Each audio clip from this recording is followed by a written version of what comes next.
Hey guys, it's Tiny Tom Logan back with another video for you. And today we get our first look at what I'm going to call the ultimate end of an X870 motherboard. This is the most expensive, the most high-end board I have had in to date. Now, at the time of going live with the reviews, there was an uproar about the lack of super premium motherboards for the X870, X870E platform.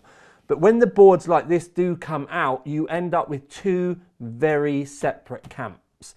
You get the people that understand that Goldilocks products like this are just a really beautiful sign that the vendor, in this case MSI, are committed to pushing the boundaries within a specific platform. And then you get the other camp, which is, I can't afford it, I don't want to know, it's stupid, it is not needed. And then the battle in between kind of commences. So it depends on which way you're going to go when you hear that it is £1,199. Now, that is an awful lot of money, but if you consider that the Z890 Extreme from Asus was £1,480, some e-tailers it was £1,500, you'll understand why the lack of ROG tax on this does then make it not seem cheap, not affordable, but just that's an awfully lot less money. The other side of it is, and it's something we do need to say as well, is once you get to the Maximus Hero from Asus, which is what, let's say £600, they were around the high 500s at the time of launch, they didn't have anything that came in above that at all. All of their focus went on the Intel launch, which I'm not sure whether this was the wisest thing when you look back in retrospect now that they had such a huge amount of boards available for Intel, and then it got left light with the high-end AMD, and it would appear to me that the money might have been slightly better spent if they'd spread it about a bit, because the amount of Intel stuff being shifted at the moment is significantly less than the amount of AMD stuff.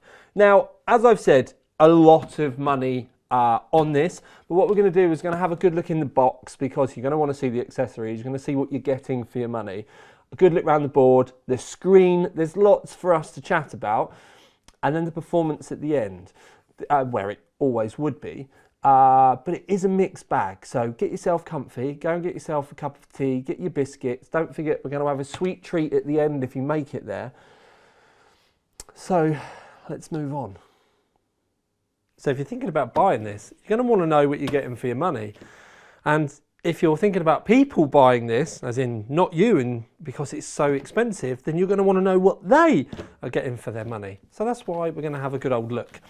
Round the back, it does list all of the features in it, 10G plus 5G LAN, so there's both 40G USB, Wi-Fi 7, there's smart buttons, they're actually really cool place, but we'll show you that. 110 amp MOSFETs, overclock engine, dynamic dashboard. The wavy fin design is actually a bigger version of what's on the Ace. Click BIOS, Mystic Light, big metal backplate, audio boost, 60 watt supercharger, control panel, M.2 expander as well. There is loads. But if we were, and did you hear that? Honestly, this thing, it weighs an absolute ton. But looking at all the detailing around the side of the box, around the front, honestly, it is quite an event. But even when we get to the simplicity of opening the box itself, if you watch the back over here as I lift up, it lifts the motherboard up to display it. You can see it's going up and down. Sadly though, once you get it up, it has stayed this time. Every other time that I've done that, it has, the weight of it has shut the box again, like that. But anyway, we do get our first glimpse of the board itself, and it does weigh an absolute ton, but we'll stick close to having a look what's inside, and then we'll move on to the main event. Now this is the PCI Express 5 Wi-Fi extender. I don't know what's on my mind today. It's the M.2 expander. Look, expander, not extender. Now, a lot of YouTubers would have edited that out, but you know, I'm human and I have to talk about a million things and it gets really confusing sometimes. But you put your M.2 in there. There is a fan. So this is kind of the heatsink part, but there is a fan at the back to draw air in and blow it across. But there are two in there. I will say for the size of this unit, I do feel like two is quite lacking, like because you've got two there. I reckon you could have got four in that way. Now I know that would take up a lot more PCI Express bandwidth, or you'd be sharing them, but I just feel like this is a lot of real estate to have in your system when you could have had more in the other way. I know it wouldn't have been hot swap, but I'm not even sure I'd want to be removing these with it powered up anyway. So it's easier, yes, you can pull them out the back, but I don't know. I definitely want to power down. I definitely want power cable out. Make sure there was no lights on. There is a switch for the fan, by the way. It is powered by a 6-pin PCI Express. So we have that. Wi-Fi antenna. We will just have a quick look. Is it the standard one? Now, I haven't opened the majority of this. Yes, it's the normal MSI one, magnetic. It's black. I feel like they could have put some a bit of gold on it to have gone with the actual unit itself though. So having a look round here, so we've got 3 PWMs, there's 2 RGBs, that one's ARGB, that one's normal RGB. Then coming round, that's the SATA power, and then round the other side there's 1, 2, 3 more fans, and flow, that has to be for water pump, and then another ARGB. Fan 1, bridge. Okay, so fan 1, 2, 3. Where's 3? 3. Okay, so they're opposite sides. So there's quite a lot of fans on there, but not so many ARGBs. And a lot of ARGB fans now are going to require multiple. So I suppose you're going to end up with daisy chains. Now, daisy chains to me just makes me think of extra mess. And yes, I am covering all the things because with a board of this expense, you want to know what you're investing your money into. Now, this is an enormous box of accessories, so we'll rattle through it quick. So that's a RGB extender. That is an ARGB extender and fan out cable. This is the proprietary cable. Now it fans out, it clicks in, but it gives you a USB, front panel headers, and there's another cable on it as well that I'm forgetting, but it's all to do with the front panel headers. That is a different front panel header extender because this has 2. You've got the proprietary one which you can poke right around the back, and this just goes into the normal front panel connector. This is for the hub, and it is the SATA power for the hub. You've got some SATA cables. You have a thermal probe, another thermal probe. This is the MSI ARGB into the MSI proprietary connector. 2 more SATA cables. And then what is this? This is it's a proprietary cable connector into a PWM. We'll find out what that is for later. And then this says bridge, so I'm assuming that this is the connector for that, and there'll be a header on the board for it all to click into. Now, the board itself.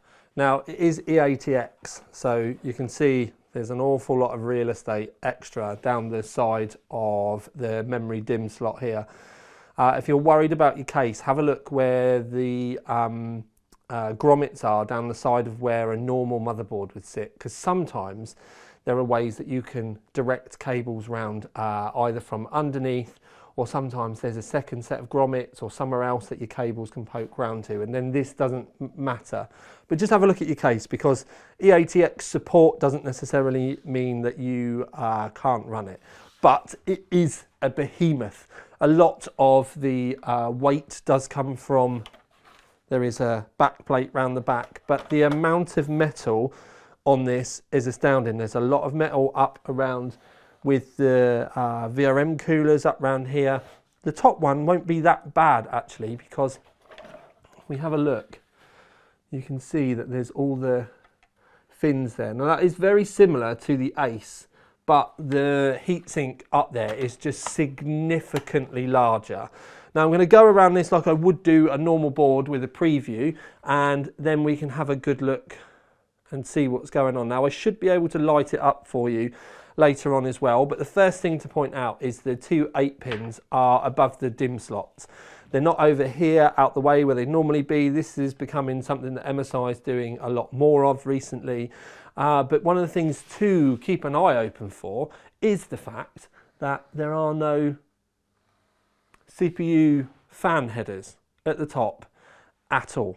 And that is something for us to spend quite a lot of time discussing around here, because they've pretty much moved everything round to this part of the board, and with a slight lighting change we're going to come in and have a good old look.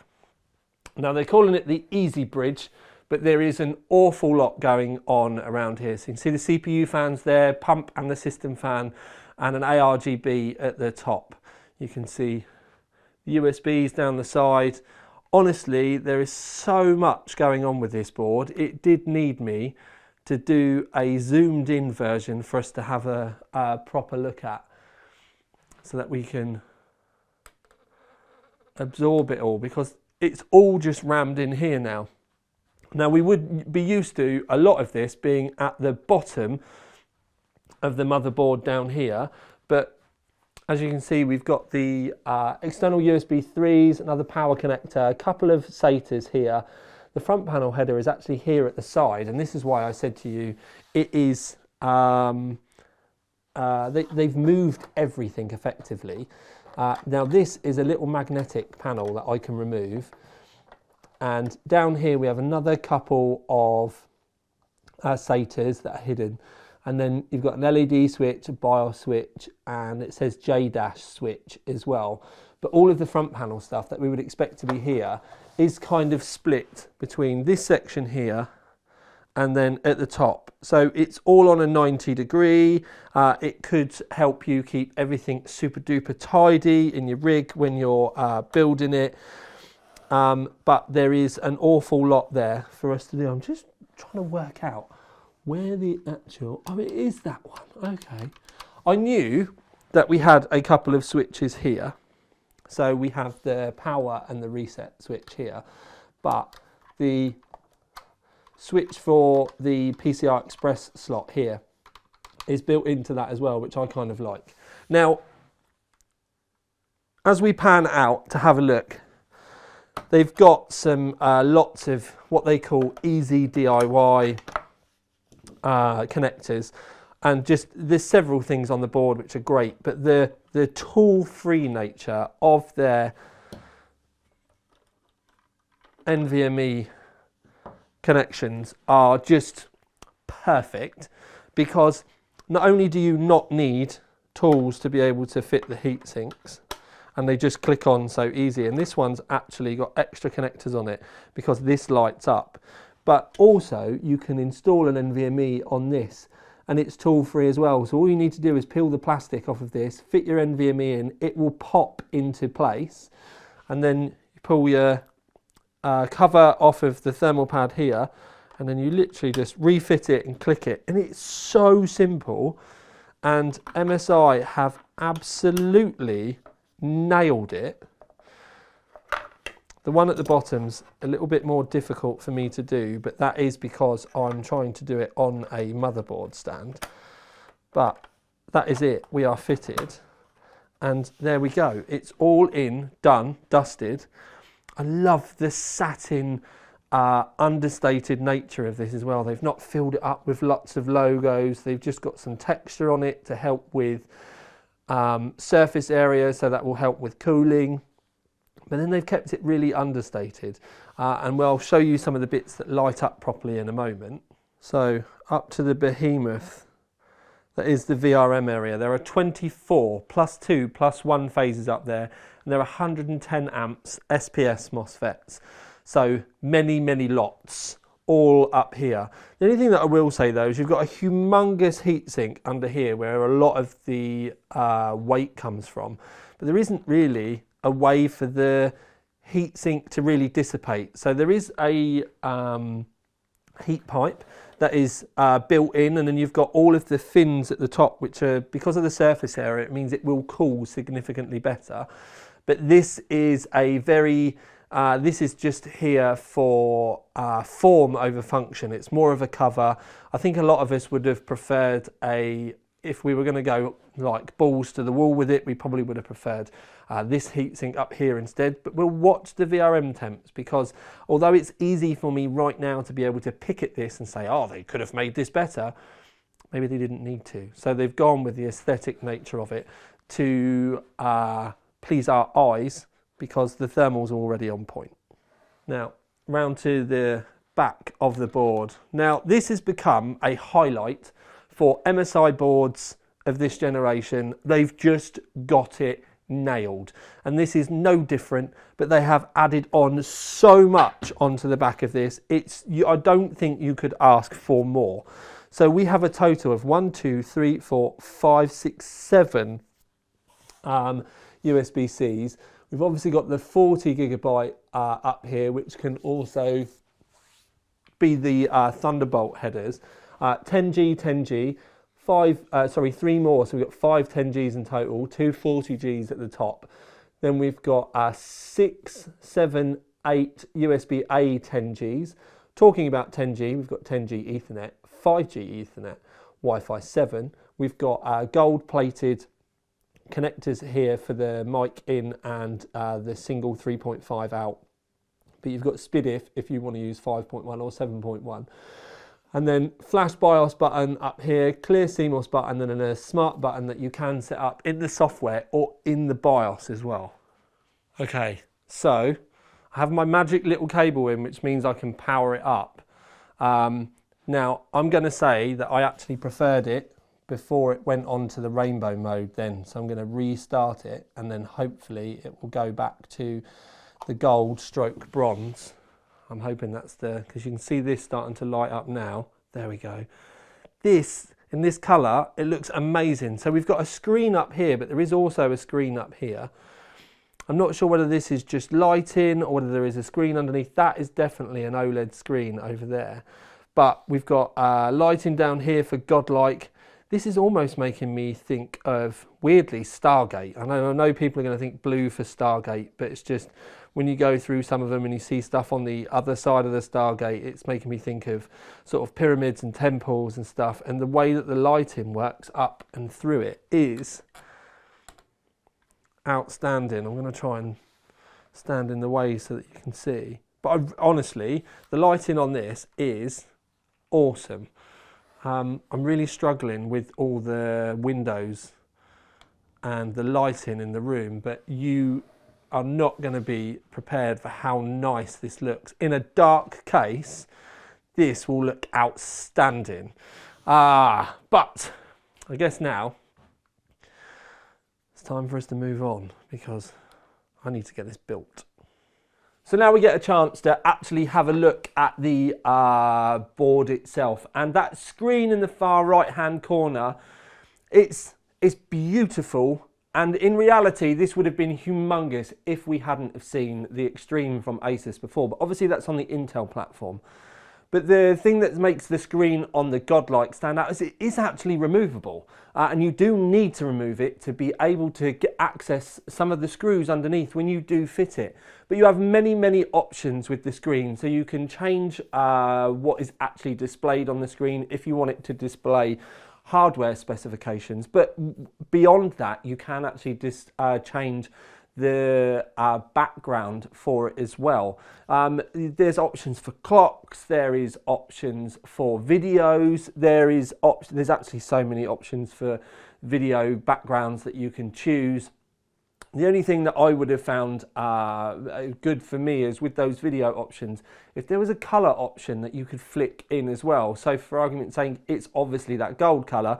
It would have been really nice if you could have had a colour option that you could have just gone in and changed it to green, blue, white to kind of tie in with your systems that little bit more. The custom option for being able to display whatever you want is great, and you can also do that with GIFs and videos as well. The only thing I would have said, again, is within the software, I would have liked a very much smoother GIF option so that it had like Giphy built in so that you could display stuff on there. I feel like that needed to be incorporated within the software in a much better fashion. Well, it's just not there. You can display system clock, and you can pretty much put on there what you like. The other lighting, down on the VRM side, you'll see that it's kind of like a 3-stage light where they've the majority of the lights picked out the dragon, and then you've got a background kind of triangle thing which mirrors the chipset heatsink, and then you get the little stars that pop up above it. I will say though, it would have been so nice if there was another screen behind that dragon, so that you could have had some more moving images and stuff going on around the back of it. And it is really just this screen that is bothering me. But in the grand scheme of things, if you were to add a screen, it probably would have increased the price. And this thing is obviously crazy expensive already. Now, within the testing, you'll notice with the VRMs, I've actually chucked a 9950X in there for testing as well. I always test with a 9900X, and that's so that we can compare all the boards. Early question, you're going to ask, where's the 9800 X3D, where's the 9950 X3D? Well, as of yet, I haven't actually got one from AMD. There was only a handful for press at the time of launch, and I've not got one yet. I am disappointed, but sometimes when they send me stuff like that and I only get a few days with it, I have to review, it has to go again. It probably never would have made it into the Godlike in the first place. I know a lot of you think that you get processors and boxes of them and you get to keep them, but AMD are quite strange with their X3Ds. They always have been, and they've just never got very many of them for us. Anyway, performance. So there's a couple of options within this. So what I did is I tried the normal memory that I would have done, which is the Corsair Vengeance 6000 kit. Then I tried the G.Skill Royale 6000 MHz kit. And then I also tried the G.Skill Royale 7200 MHz kit. So you can see those in the graphs. The Corsair one we left out because we left the Royale in as it was the best of the bunch. And in reality, as you'll see with some of the results, it's a bit of a mixed bag.